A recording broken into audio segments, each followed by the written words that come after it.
Chicken রান্না করছি। তেলের উপরে জিরে ফোড়ন আর পেঁয়াজটা দিয়ে দিলাম।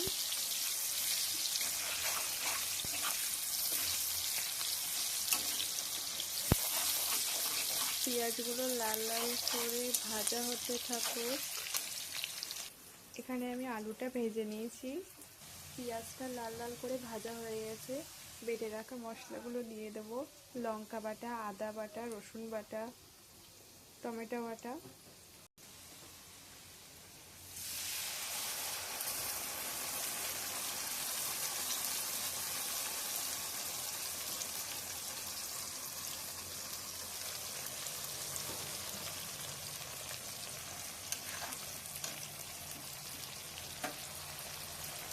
মশলাটা এবার ভালো করে কষাতে থাকবো।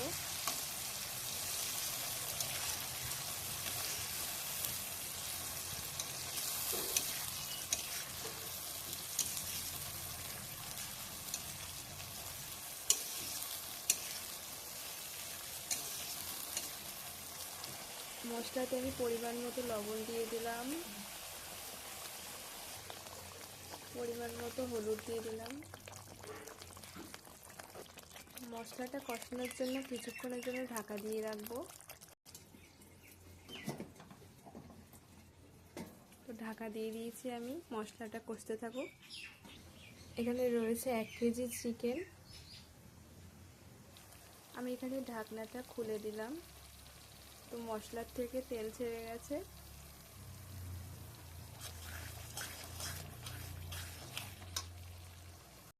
আমি এখানে পরিমাণ মতো লঙ্কার গুঁড়ো দিলাম, পরিমাণ মতো জিরের গুঁড়ো, অল্প মরিচের গুঁড়ো দিয়ে দিলাম।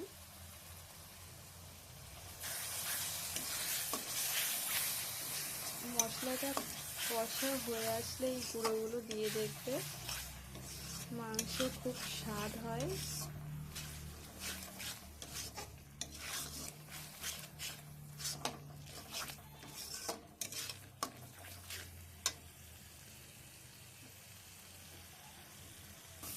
মশলাটার মধ্যে সামান্য পরিমাণ জল দিয়ে নেব।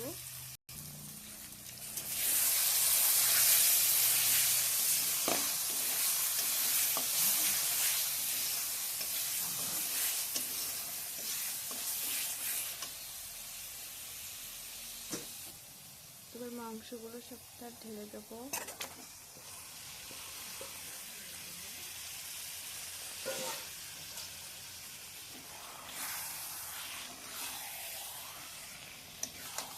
এই মশলার সাথে ভালো করে মাংসটা মিশিয়ে নেব। মশলাগুলো মাংসের সাথে ভালো করে মিশিয়ে নিয়েছি। এবার ঢাকা দিয়ে দেব। মাংসটা কষানোর জন্য ঢাকা দিয়ে দেব। 2 মিনিট এভাবে ঢাকা দিয়ে রাখবে। এবার ঢাকনাটা তুলে নেব, নিয়ে দেখবো ওর মধ্যে কী অবস্থা। মাংসের জলটা আমি আগে থেকে ঝরিয়ে নিয়েছিলাম, তার জন্য অল্প জল বেরিয়েছে।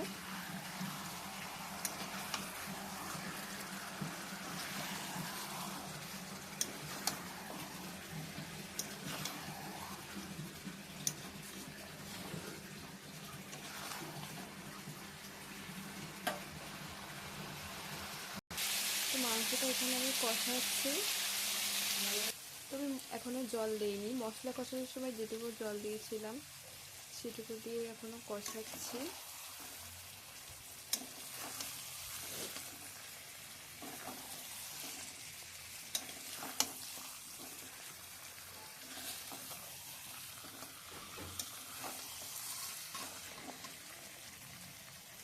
তো মাংসে আমি অল্প জল দিয়ে নিচ্ছি।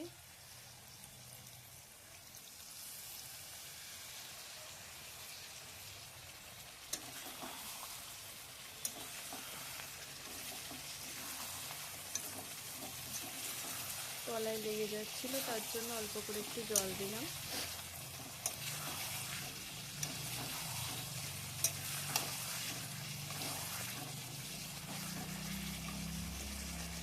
দিয়ে কষতে থাকবো।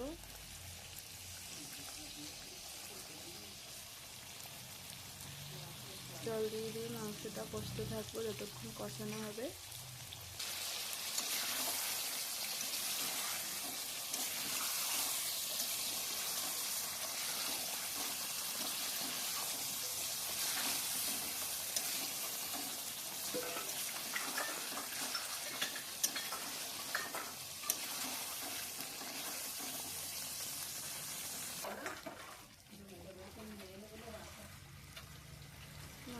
কষাচ্ছি এখন আমি। তো মাংসের কালারটা দেখো কত সুন্দর এসেছে কষাতে কষাতে।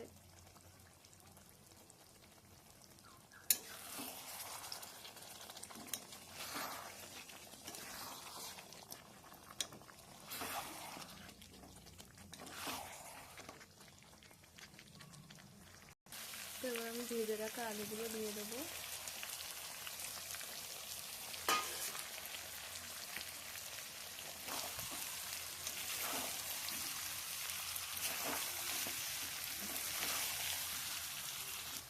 মাংসটা কষা হয়ে গেছে, এবার জল দিয়ে দেবো।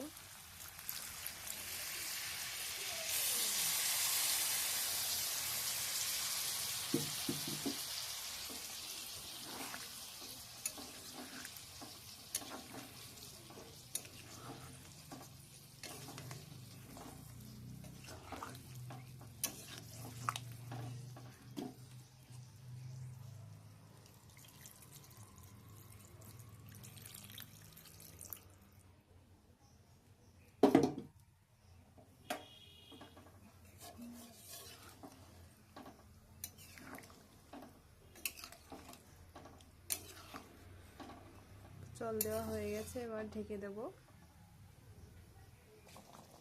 ঢাকা দিয়ে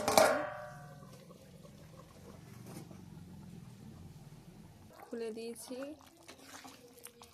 একটু লবণ দিয়ে দিলাম, লবণটা কম ছিল তাই। মাংস রান্না প্রায় হয়ে এসছে।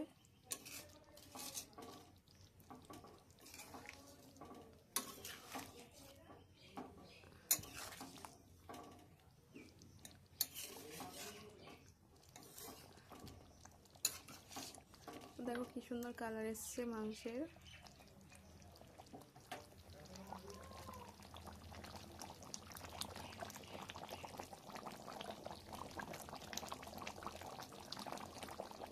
দিচ্ছি